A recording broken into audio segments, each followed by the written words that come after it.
हाँ बेटा, तो हमने परम्यूटेशंस एंड कॉम्बिनेशंस में सबसे पहले फंडामेंटल प्रिंसिपल ऑफ काउंटिंग पढ़ा।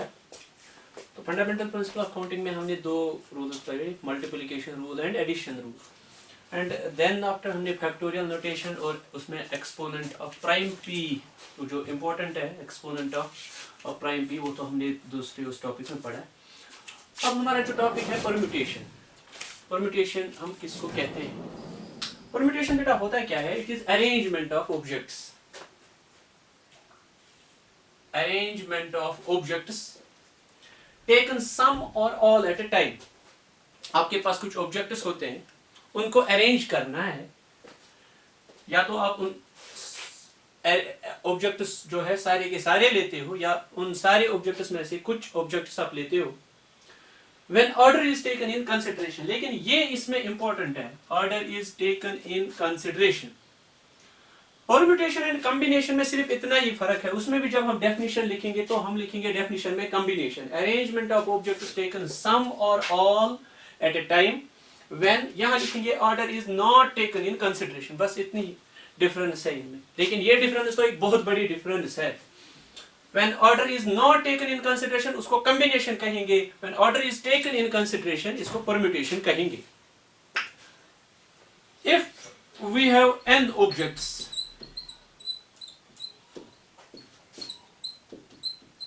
and we have to take or at a time,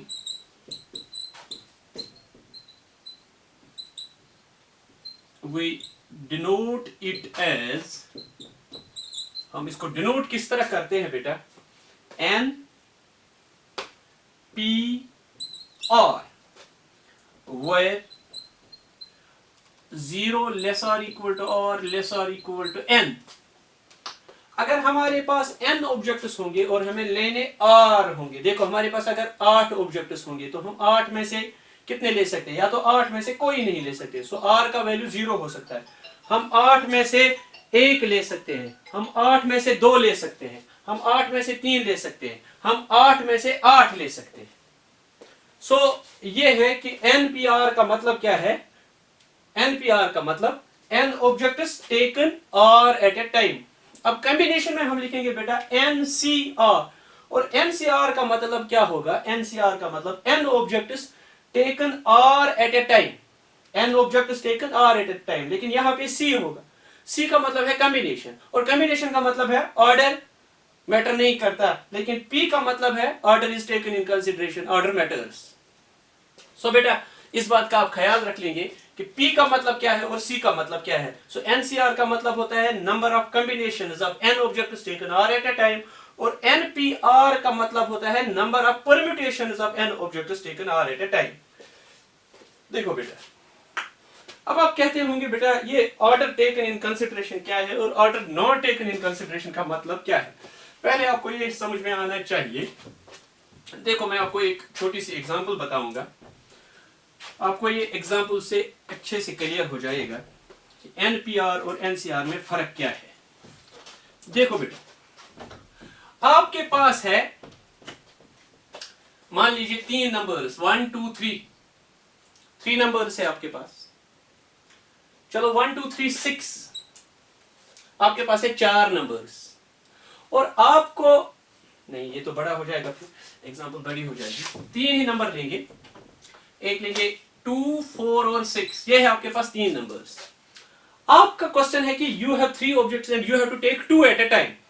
आप दो लीजिए, तो आप 2 कौन से ले सकते हैं? 2 4 2 6, देखो 2 4 2 6, 4 2 4 6, 6 2 6 4,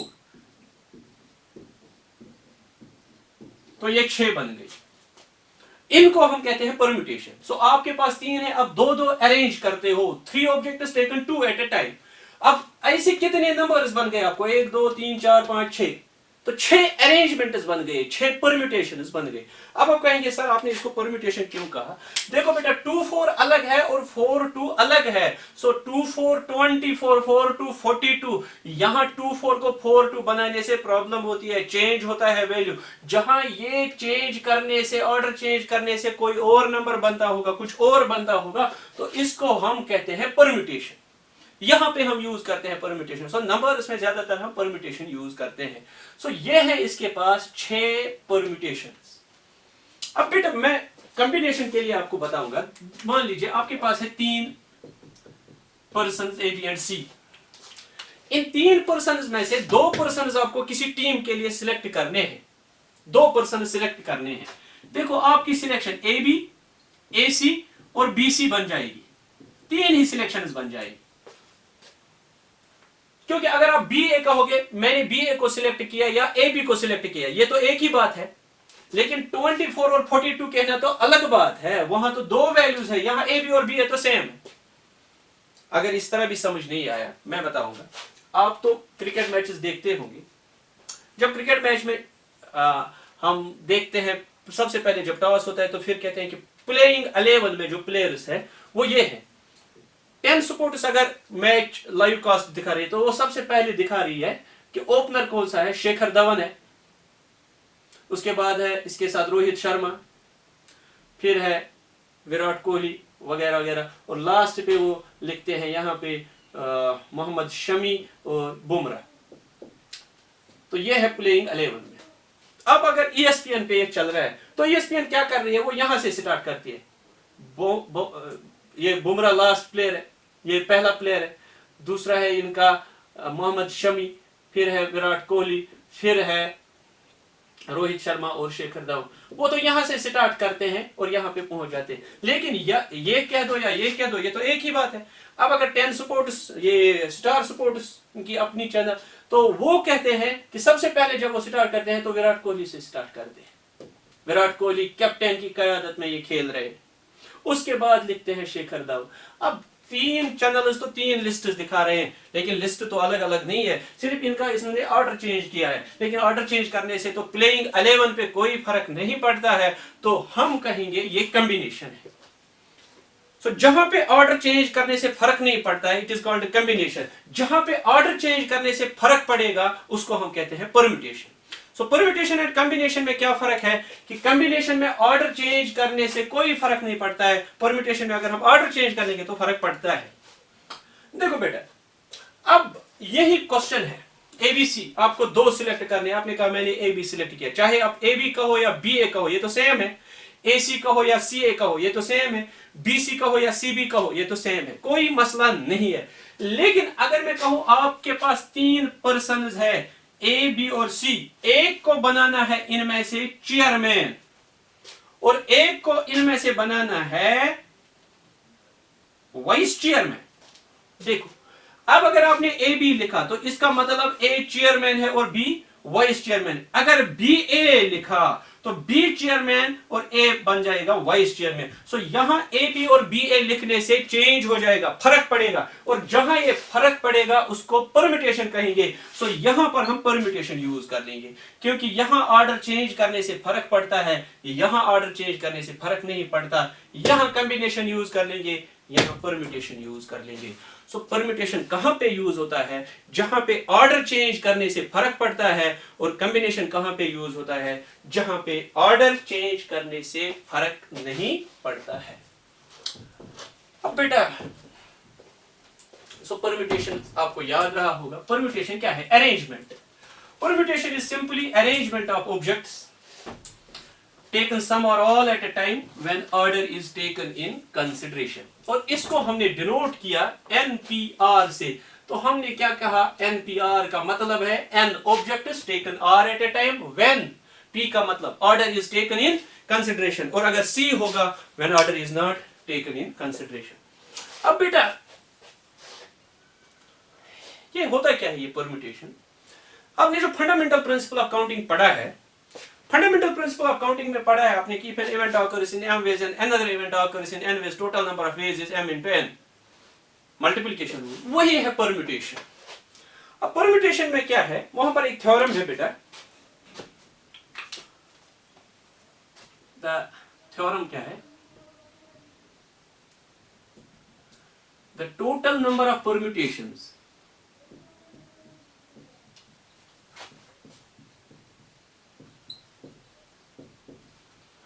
of n objects taken R at a time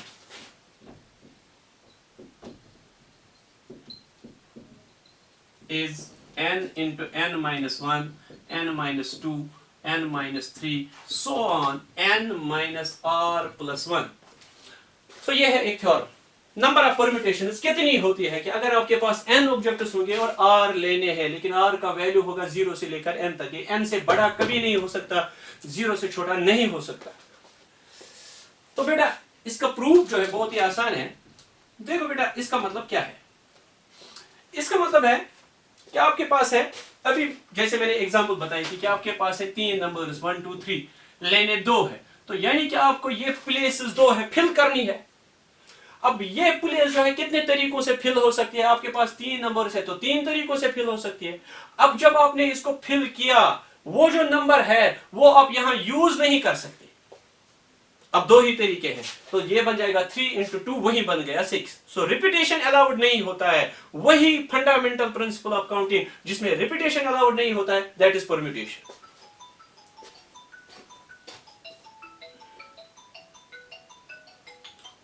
तो परम्यूटेशन क्या है बेटा? अब ये याद रखना परम्यूटेशन क्या होता है. परम्यूटेशन होता है when the total number of permutations क्या होता है? परम्यूटेशन पहले when order is taken in consideration. ठीक है? Arrangements when order is not taken, when order is taken in consideration and repetition is not allowed. अब आपके पास है R places.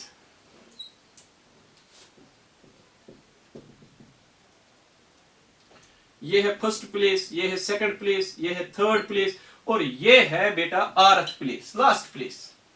R can be anything between 0 and n. अब देखो बेटा, ये जो पहली प्लेस है इसको आप फिल कर सकते हैं इन n वेज. ये जो दूसरी प्लेस है it can be filled in n minus 1 ways. ये जो तीसरी प्लेस है it can be filled in n minus 2 ways, क्योंकि रिपीटेशन अलाउड नहीं है. So on so on so on. देखो बेटा याद रखना क्या कर लेंगे, हम लिखेंगे यहां first place can be filled इन, जो पहली प्लेस होगी हम इसको फिल कर सकते हैं इन n ways. Second place can be filled in n minus 1 ways. Third place can be filled in n minus 2 ways. So on, so on, so on. Last place, rth place can be filled in. अब देख लो बेटा, अब पहली place जो है n ways, दूसरी place जो है n minus 1 ways, तीसरी प्लेस जो है n minus 2, तीसरी में n minus 2, दूसरी में n minus 1, फोर्थ प्लेस में आ जाएगा n minus 3. जिस तरह अरिथमेटिक प्रोग्रेशन में थर्ड टर्म होती है a plus n minus 2d, उसी तरह यहां n minus 2 आता है. उसी तरह यहां सेकंड में n minus 1 आता है, फोर्थ में n minus 3 आता है. तो बटा 10th में कितना आ जाएगा? 10th प्लेस में n minus 9. अब 11th प्लेस में आ जाएगा n minus, बताओ शाबाश बेटा, n माइनस, शाबाश. अगर 11th प्लेस होगी n माइनस 10, 100th प्लेस होगी n माइनस 99.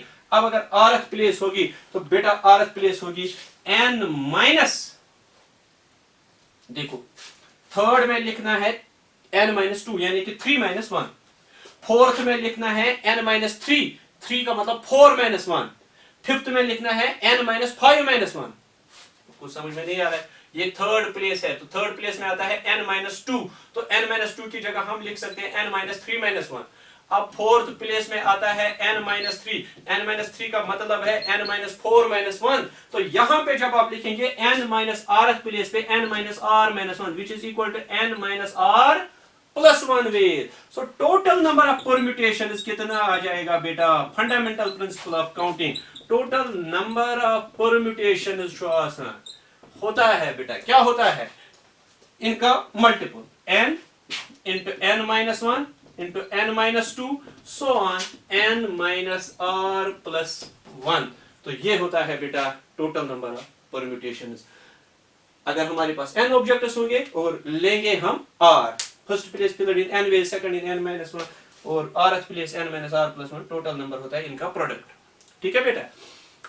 अब हम एक फॉर्मूला डिराइव करने जा रहे हैं, दैट इज NPR। आप बेटा देख लो, ये तो था नंबर ऑफ परम्यूटेशन।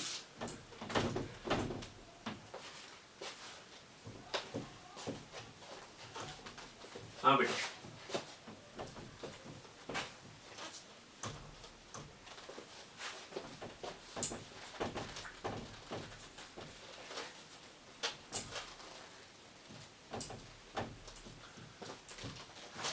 हाँ बेटा देखो बेटा, अब अगर हम ये याद रख लो, ये NPR जो होता है, NPR होता है, अब रिमार्क एक लिखो, NPR के लिए एक फार्मूला लिखेंगे, NPR is equal to n factorial divided by n minus r factorial. ये हम अभी डिराइव कर लेंगे, NPR is equal to n factorial divided by n minus r factorial. अब देखो बेटा सॉल्यूशन, NPR किसके बराबर है? बता बेटा, NPR का मतलब क्या है? n objects taken r at a time. अब n objects taken r at a time अभी आपने सॉल्व किया, it is equal to n into n minus 1, n minus 2, n minus 3, so on, n minus r plus 1। ये तो अभी आपने देखा, total number of permutations of n objects taken r at a time is equal to this. अब क्या हम कर लेंगे, क्या मैं इस तरह लिख सकता हूं, NPR is equal to n into n minus 1, n minus 2, n minus 3, so on, n minus r plus 1 into n minus r, n minus r minus 1, so on, 3 into 2 into 1 divided by n minus r, n minus r minus 1, so on, 3 into 2 into 1। मैंने ऊपर भी यहां से multiply किया, नीचे भी ये quantity multiply की।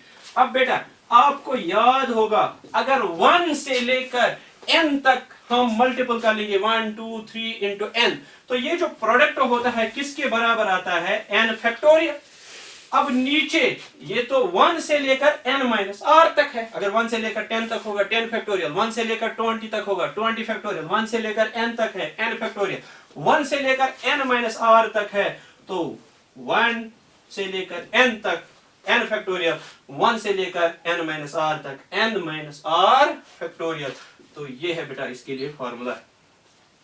NPR किसके बराबर होता है, n factorial divided by n minus r factorial. अब इस पे आप छोटे छोटे क्वेश्चंस कर सकते हैं। देखो 10p, अगर आपके पास होगा क्वेश्चन 10p3 किसके बराबर है, तो आप ये फॉर्मूला यूज करेंगे, 10p3 इज इक्वल ऊपर n फैक्टोरियल 10 फैक्टोरियल, नीचे 10 माइनस 3 फैक्टोरियल, तो ये बन जाएगा 10 फैक्टोरियल डिवाइडेड बाय 7 फैक्टोरियल, तो ये बन जाएगा 10 into 9 into 8 into 7 factorial divided bye 7 factorial, 7 factorial cancel, तो इसका जो आंसर आ जाएगा 720। बहुत ही आसान है।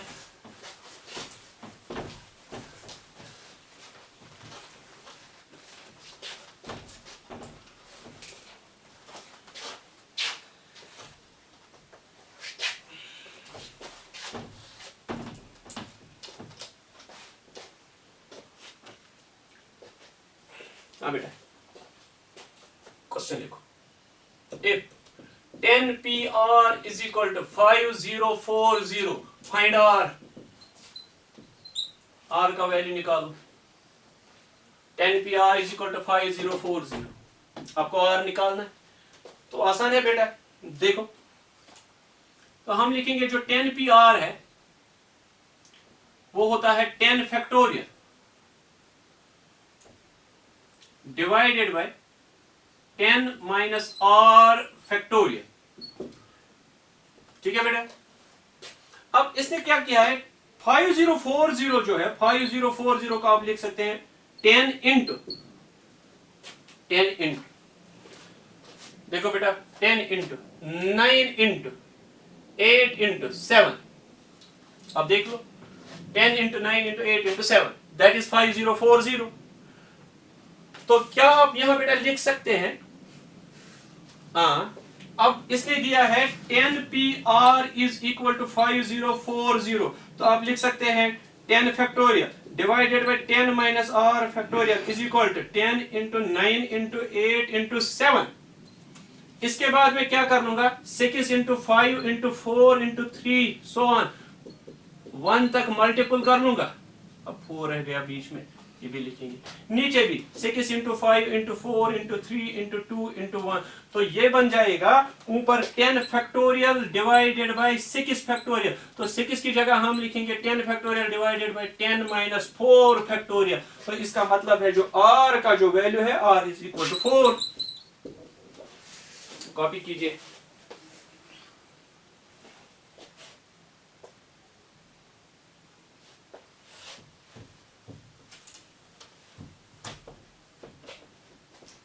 और एक क्वेश्चन,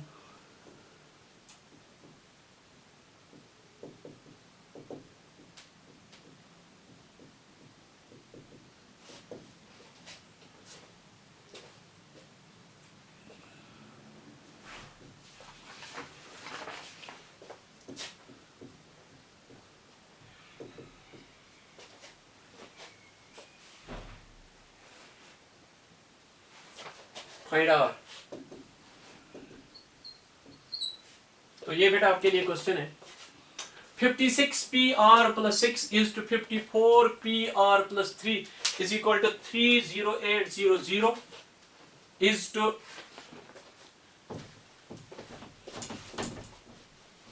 तो बेटा करना क्या है, देखो आराम से, ये 56 फैक्टोरियल हो गया divided by n factorial divided by n minus r, यहां r के बदले में ये is to 54 factorial divided by n minus r, 54 minus r minus 3 factorial is equal to 30800 divided by 1। अब ये तो हो गया 56 factorial, 56 into 55 into 54 factorial divided by 56 minus 6, so it is 50 minus r factorial is to हो गया divide, तो अगर इसको मल्टीपल कर लेंगे ये ऊपर आ जाएगा 54 minus 3, 51 minus r factorial divided by 54 factorial is equal to 30800। अब ये 54 फैक्टोरियल इसके साथ कैंसिल हो जाएगा, सो 56 इंटू 55 डिवाइडेड बाय, देखो बेटा ये है 50 माइनस r फैक्टोरियल इंटू, क्या यहां हम लिख सकते हैं बेटा 51 minus r into 51 minus r minus 1 factorial is equal to 30800 divided by 1।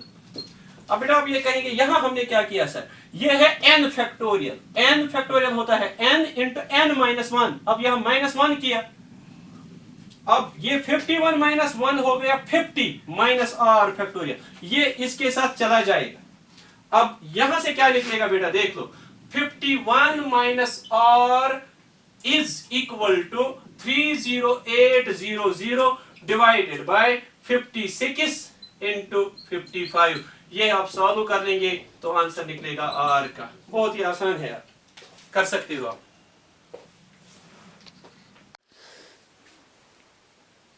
हाँ बेटे, तो अब ये जो परम्यूटेशन है, अब इसमें थोड़े बहुत क्वेश्चंस हम कर लेंगे। How many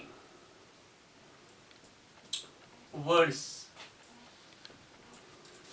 with or without meaning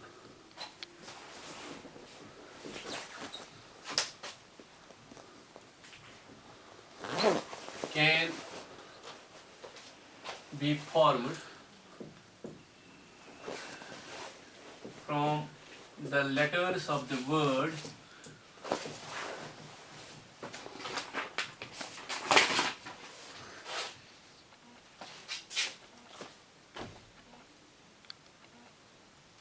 Sunday,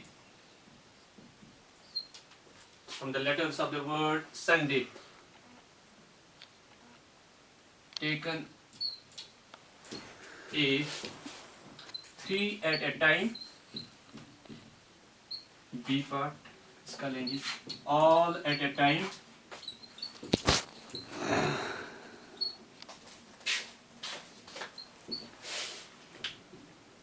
all at a time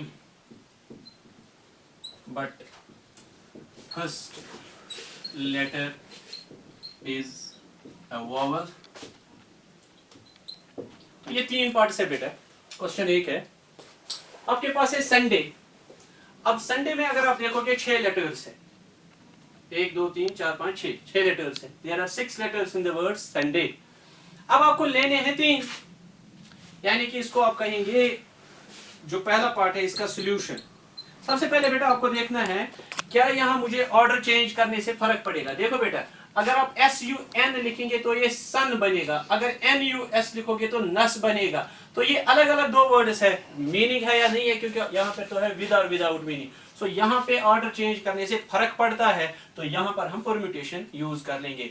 अब वर्ड्स है, अब आपके पास लेटर्स है 6, लेकिन पहला पार्ट जो आपका कह रहा है कि 3 ले लो एट ए टाइम। सो इसका जो आंसर आ जाएगा पहले पार्ट का 6p3।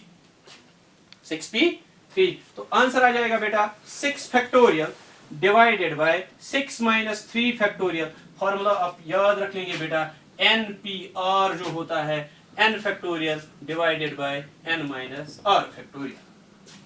अब ये बन जाएगा 6 फैक्टोरियल डिवाइडेड बाय 3 फैक्टोरियल। अब 6 factorial 6 into 5 into 4 into 3 factorial divided bye 3 factorial, ये और ये कैंसर। सो इसका जो आंसर आ जाएगा 120 आ जाएगा। ठीक है बेटा। अब जो दूसरा पार्ट है, D part, all at a time, सारे लेने हैं, यानी कि आपके पास 6 है और लेने भी 6 है। सो 6p6। सो इसका जो आंसर आ जाएगा 6 factorial divided by 6 minus 6 factorial.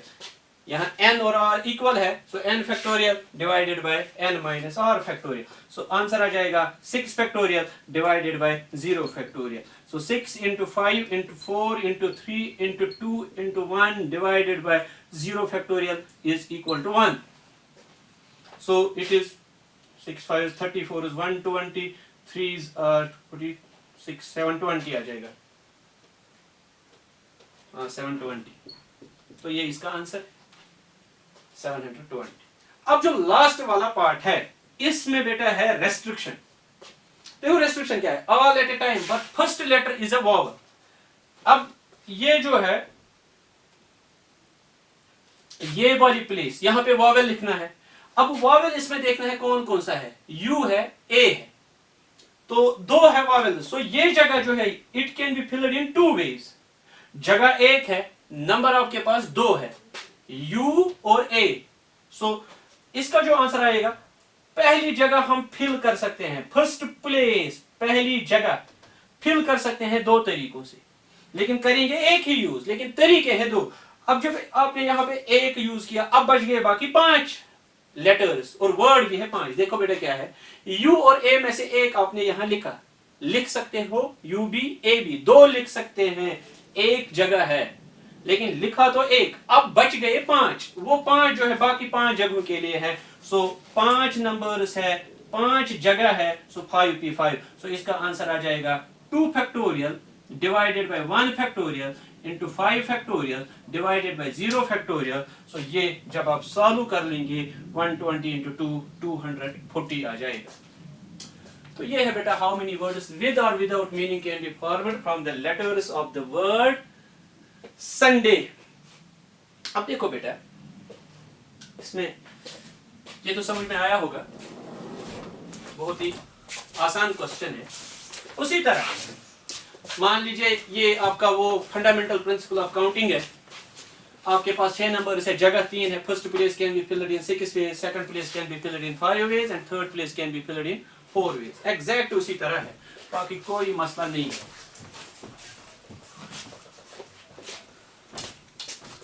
अब देख लो बेटा और एक question,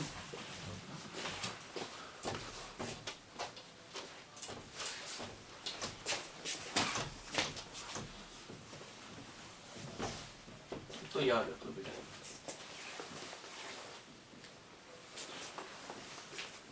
how many words can be formed using all the letters of the word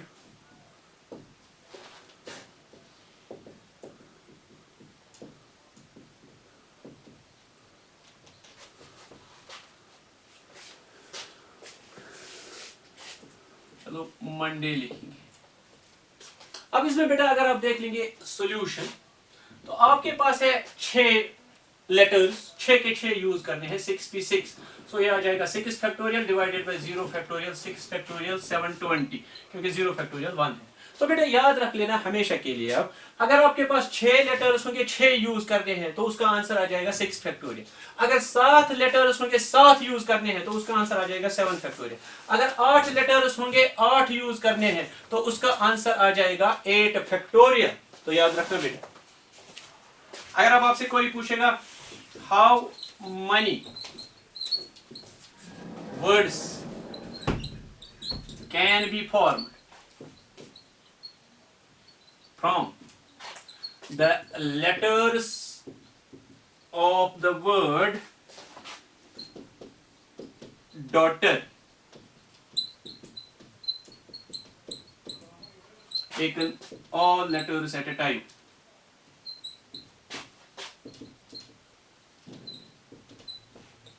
आपका आंसर क्या होगा बेटा? ये 8 है, 8 लेटर्स, लेने भी 8 है, सो 8p8 8 factorial divided by 0 factorial. तो आप डायरेक्ट इसका आंसर बताएंगे 8 फैक्टोरियल। लेकिन अगर इसने कहा 4 ले लो तो 8p4, 3 कहा ले लो 8p3, अगर इसने कहा 5 ले लो 8p5। तो ये आप याद रख लेंगे। अब लेकिन बेटा ये जो वर्ड्स होते हैं, इनमें कहीं पर कोई लेटर रिपीट नहीं होता है। देखो MONDAY, रिपीटेशन तो इनमें नहीं है।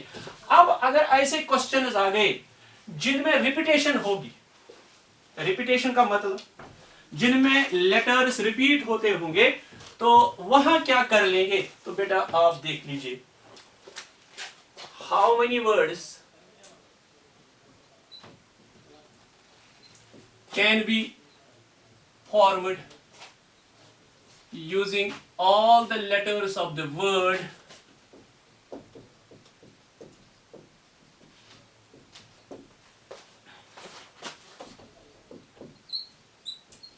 apple। देखो बेटा, अब ये वाला जो क्वेश्चन है, आपको 5 है, 5 के 5 लेने, तो आंसर आ जाएगा 5 फैक्टोरियल। लेकिन बेटा इसमें ये p जो है 2 बार आ रहा है। इससे पहले जो मैंने एग्जांपल्स दी थी उनमें कोई लेटर रिपीट नहीं हुआ था। अब अगर ये रिपीट हो रहा होगा कोई लेटर 2 बार, तो आप इसको आंसर में लिखोगे वही 5 फैक्टोरियल, लेकिन डिवाइड कर लेंगे आप 2 फैक्टोरियल से, जो ये रिपीट होता है। समझ में आ रहा है बेटा? तो यहां आ जाएगा answer 5 factorial divided bye 2 factorial. जब आप सॉल्व कर लेंगे 5 का 60 आ जाएगा। अगर हाउ मेनी वर्ड्स, ये पहला using all the letters of the word apple, दूसरा using all the letters of the word permutation। देखो ये पहले का आंसर है। अब अगर दूसरा लेना है तो इसमें कितने लेटर्स है? 1 2 3 4 5 6 7 8 9 10 11 लेने हैं 11, सो 11 फैक्टोरियल। 11 है, लेने भी है 11, सो 11 फैक्टोरियल। लेकिन बेटा इसमें ये t जो है रिपीट हो रहा है 2 बार, तो डिवाइड कर लेंगे। इसमें और कुछ रिपीट मत होता है, नहीं और कुछ रिपीट नहीं हो रहा है, सो ये इसका आंसर आ जाएगा। अच्छा, तीसरा लिखेंगे वर्ड,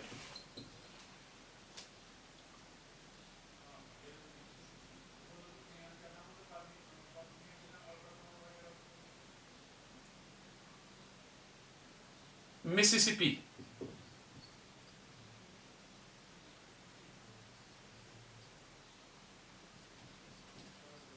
देखो बेटा ये है मिसिसिपी। अगर इसमें आप देख लोगे थर्ड में आंसर, तो ये कितने हैं? 1 2 3 4 5 6 7 8 9 10 11, 11 है, सो आप लिखोगे 11 फैक्टोरियल डिवाइडेड बाय। लेकिन इसमें जो ये s है 1 2 3 4 4 बार आ रहा है, सो 4 फैक्टोरियल डिवाइड कर लेंगे। इसमें जो ये i है, i भी आ रहा है 1 2 3 4, तो 4 टाइम्स i भी आ रहा है, तो वो भी डिवाइड कर लेंगे 4 फैक्टोरियल। इसमें जो ये p है कितनी बार आ रहा है? 2 बार, सो ये भी डिवाइड कर लेंगे। तो आप सॉल्व कर लेंगे तो आंसर निकलेगा, इसको भी सॉल्व कर ले तो आंसर निकलेगा। ठीक है बेटा, 11 फैक्टोरियल डिवाइडेड बाय 2 फैक्टोरियल देख लीजिए किसके बराबर आएगा, कि मैं निकाल के दे दूं।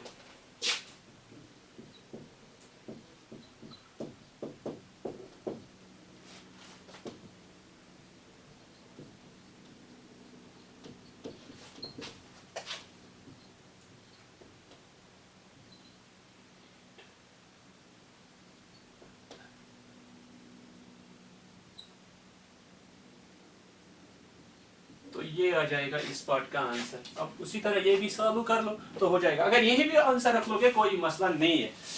मसला ये है कि आपको क्या ये कंसेप्ट है कि जो चीज रिपीट होता है उसको उतनी बार आप डिवाइड कीजिए बेटा, ठीक है। अब इसमें और एक 2-3 क्वेश्चंस आएंगे, देखो अच्छे क्वेश्चंस है।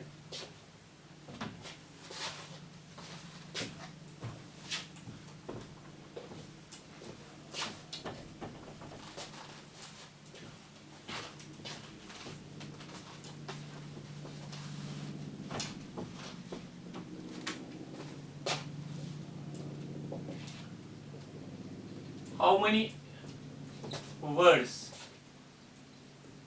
can be formed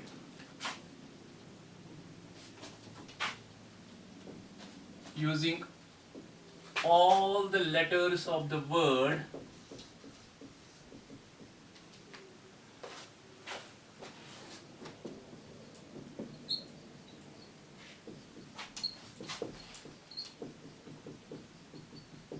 using all the letters of the word daughter so that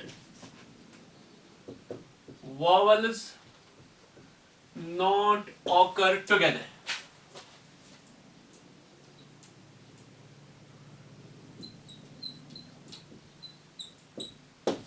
ये अब इंपॉर्टेंट है, vowels not occur together। देखो बेटा ये है डॉटर आपके पास,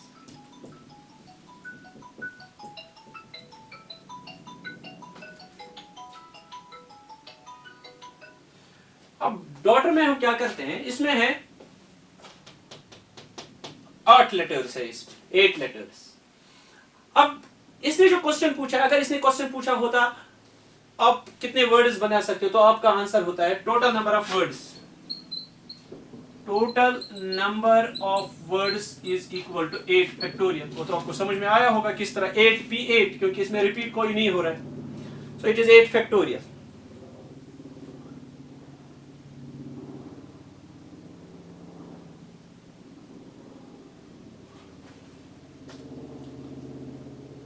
ठीक है बेटा, 8 फैक्टोरियल रख लीजिए। So these are total number of words. अब है बेटा क्वेश्चन कि आपको वो वर्ड्स बनाने हैं, 8 ही लेने हैं, लेकिन वॉवल नॉट ऑकर टुगेदर। हम पहले इसमें एक केस बनाएंगे, वॉवल्स ऑकर टुगेदर। देखो हम वो क्वेश्चंस कर लेंगे जिनमें वॉवल्स एक साथ आते हैं। अब टोटल में से फिर वो वर्ड्स निकालेंगे जिनमें वॉवल्स इकट्ठे आते हैं, तो वहां से वो रहेंगे जिनमें वॉवल्स नॉट ऑकर टुगेदर, तो वो आंसर निकलेगा। तो ये तरीका है ऐसे क्वेश्चन सॉल्व करने का। पहले टोटल नंबर ऑफ वर्ड्स निकालें, आसान है, फिर वॉवल्स ऑकर टुगेदर, या किसी में आएगा 4 आईज नॉट ऑकर टुगेदर, तो पहले आप क्या कर लेंगे, टोटल नंबर ऑफ वर्ड्स, फिर आईज टुगेदर वाले देखेंगे कितने आएंगे, उन दो को सब्ट्रैक्ट कर लेंगे, सब्ट्रैक्ट करने के बाद आपको आंसर निकलेगा। अब ये है बेटा वॉवल्स ऑकर टुगेदर। देखो इसके लिए हम क्या करते हैं, ये केस है हमें वॉवल्स ऑकर टुगेदर। हम क्या करते हैं, फॉर टाइम बीइंग, मैं इस क्वेश्चन में लिखूंगा फिर नहीं लिखूंगा बाकी क्वेश्चन में, for time being take 3 vowels. आपके पास है 3 वॉवल्स इसमें, देख लो बेटा, एक है ए, यू और ई एज सिंगल ऑब्जेक्ट, इसको हम सिंगल मान लेंगे।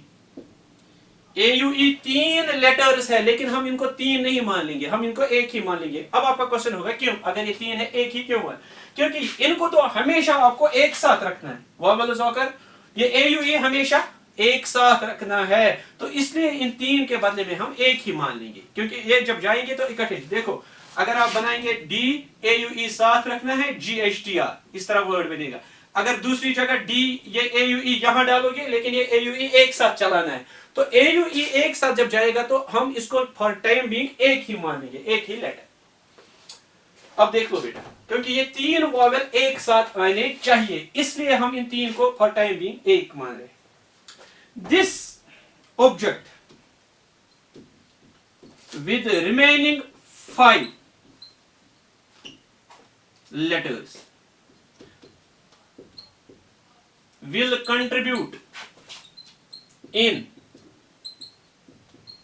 अब ये वाला अच्छा पॉइंट है, देखो इसको आपने एक माना, इसके बाद बच गए 5, वो तो अलग अलग 5 है, वो 5 और ये एक मिला के कितने बन गए, 6, लेने तो सारे हैं, सो 6p6 will contribute in 6 factorial ways। 6p6 का मतलब 6 फैक्टोरियल 6 है, 6 के 6 लेने। बेटा आपका क्वेश्चन होगा 8 है, 8 के 8 लेने, लेकिन हमने 3 को 1 माना, उसके बाद बच गए 5, 5 और वो 1 बन गया 6, तो 6 फैक्टोरियल वेज। तो ये है वो वेज जिनमें वॉवेल्स एक साथ आते हैं। लेकिन आपने क्या किया है बेटा कि आपने 3 वॉवेल्स को 1 माना। ये तो सच है, 3 वॉवेल्स तो एक साथ लेने हैं, लेकिन ये एक साथ लेने का मतलब ये नहीं कि आप हमेशा ए यू ई लेंगे। आप यू ए ई भी ले सकते हैं, आप ई यू ए भी ले सकते हैं, समझ में आ रहा है? आप ई ए यू भी ले सकते हैं, आप यू ई ए भी ले सकते हैं, कुछ भी ले सकते हैं आप, लेकिन एक साथ तो यही 3 वॉवेल्स लेने हैं। लेकिन ये इंटरनल अरेंजमेंट कर सकते हैं। इंटरनल अरेंजमेंट करने का मतलब अब अगर ए यू ई की जगह ए ई यू लेंगे, यू ए ई लेंगे, यू ई ए लेंगे, ई ए यू लेंगे, ई यू ए लेंगे, ऐसा भी कर सकते हैं।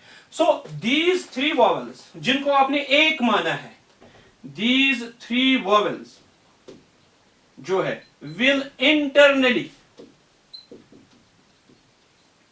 कंट्रीब्यूट, उनका जो कंट्रीब्यूशन होगा इन 3 फैक्टोरियल वेज, 3 फैक्टोरियल होगा, क्योंकि ये अलग से 3 है, 3 के 3 लेने हैं, एक साथ ही लेने, लेकिन ये चेंज कर लेंगे अपनी जगह। सो 3 factorial veg. So total number of ways in which vowels occur together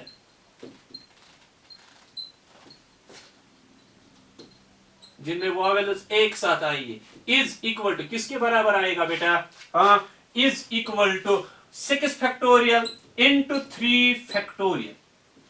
तो ये है वो वेज जिनमें vowels एक साथ आएंगे, 6 फैक्टोरियल into 3 फैक्टोरियल। लेकिन आपको निकालना है the number of ways in which vowels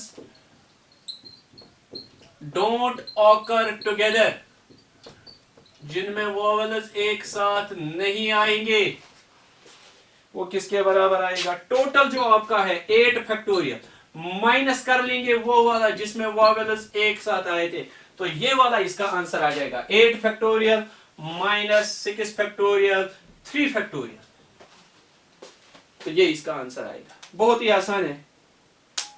और एक एग्जांपल मैं देता हूं बेटा, ये कॉपी कीजिए।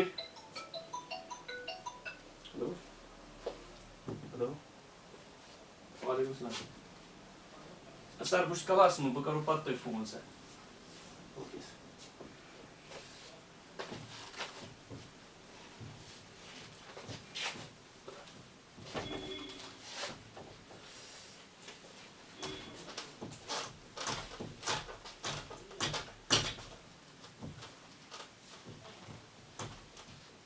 लिखो बेटा question.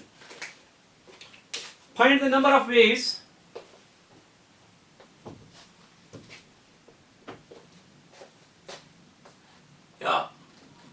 how many words can be formed from the letters of the word Mississippi। Mississippi है आपके पास। So that how many words can be formed from all the letters of the word Mississippi, so that 4 S's don't occur together। 4 S जो है एक साथ नहीं आनी चाहिए। तो सॉल्यूशन बेटा बहुत ही आसान क्वेश्चन है। Using all the letters of the word Mississippi, so that 4 S's don't occur together। अब बेटा देख लो, आपके पास जो टोटल नंबर ऑफ लेटर्स है, आप लिखेंगे पहले टोटल नंबर ऑफ वर्ड्स कितने बनेंगे। टोटल नंबर ऑफ वर्ड्स बताओ। ये है 1 2 3 4 5 6 7 8 9 10 11। सो it is 11 factorial divided bye S है 4 बार तो 4 फैक्टोरियल डिवाइड, P है 2 बार तो 2 फैक्टोरियल डिवाइड, I है 4 बार तो ये भी डिवाइड, I 4 बार तो 4 फैक्टोरियल डिवाइड, P 2 बार 2 फैक्टोरियल डिवाइड, और S4 times 4 factorial divide. So these are total number of words. अब हमें क्या निकालना है? जिनमें s's टुगेदर नहीं आएंगे हम क्या कर लेंगे? केस बनाएंगे. कौन सा case? All 4 s's together. All 4 s's together. अगर आपने ये 4 s's एक साथ ले लिए, ये हम मान लेंगे एक ऑब्जेक्ट है. इसके बगैर बच गए और बेटा कितने? ये तो 11 थे, 4 s's एक मान लिए, उसके बगैर बच गए 7 लेटर्स. तो टोटल जो इनका कंट्रीब्यूशन होगा वो होगा 8 फैक्टोरियल. लेकिन उस 8 फैक्टोरियल में i 4 बार आ रहा है तो 4 फैक्टोरियल डिवाइड होगा. देखो बेटा इन 4 को आपने एक माना, जिस तरह डॉटर में आपने 3 वॉवेल्स को एक माना, यहां पर 4 s's को एक माना. अब इसके बगैर बच गए 7 और 1 हो गए 8. सो 8 फैक्टोरियल, 8 के 8 है, लेने हैं 8. तो 8 फैक्टोरियल डिवाइडेड बाय 4 फैक्टोरियल. किसका? ये जो i 4 बार आ रहा है, p 2 बार आ रहा है, लेकिन इसमें वो 4 फैक्टोरियल डिवाइड नहीं होगा. कौन सा? s वाला, क्योंकि आपने 4 s को एक ही माना है. तो ये बन जाएगा टोटल. हाँ टोटल. अब internal arrangement of s into वो कर लेंगे, जिस तरह वहां AUE ने 3 फैक्टोरियल में, यहां 4 s's भी कर लेंगे इंटरनल अरेंजमेंट 4 फैक्टोरियल. ठीक है बेटा, 4 फैक्टोरियल. लेकिन s तो रिपीट हो रहा है 4 बार, इसलिए 4 फैक्टोरियल डिवाइड भी होगा. नहीं आया समझ में? देखो ये 4 s's जो है एक मान लिया आपने, इसके बगैर, इन 4 s's के बगैर क्या क्या बच गया? एक बच गया m, 4 i तो हो गए 5 और 2 p तो हो गए 7. वो 7 और ये 1 मिला के 8 बन जाएंगे. 8 लेटर्स में p 2 बार आ रहा है, i 4 बार आ रहा है, s तो आपने एक ही माना है ना, वो डिवाइड मत कर लेंगे. तो हो गया ये टोटल इनटू. अब ये s भी इंटरनली, ये s यहां जाएगा, ये s यहां जाएगा, जिस तरह AUE में उन्होंने इंटरनल है. लेकिन ये s यहां जाने से, ये s यहां जाने से कोई फर्क नहीं पड़ेगा. इसलिए 4 फैक्टोरियल तो होगा, लेकिन डिवाइड भी 4 फैक्टोरियल होगा, क्योंकि ये रिपीट हो रहा है. तो अब हमारा जो आंसर है, number of words in which 4 s's don't occur together, जिनमें ये 4 s इकट्ठे नहीं आएंगे, वो क्या होगा? 11 factorial divided bye 4 factorial, 4 factorial, 2 factorial, minus ये वाला 8 factorial divided bye 4 factorial, 2 factorial, क्योंकि ये तो 1 के बराबर है. तो ये इसका आंसर आ जाएगा. Number of words in which 4 s's don't occur together. लिखो बेटा.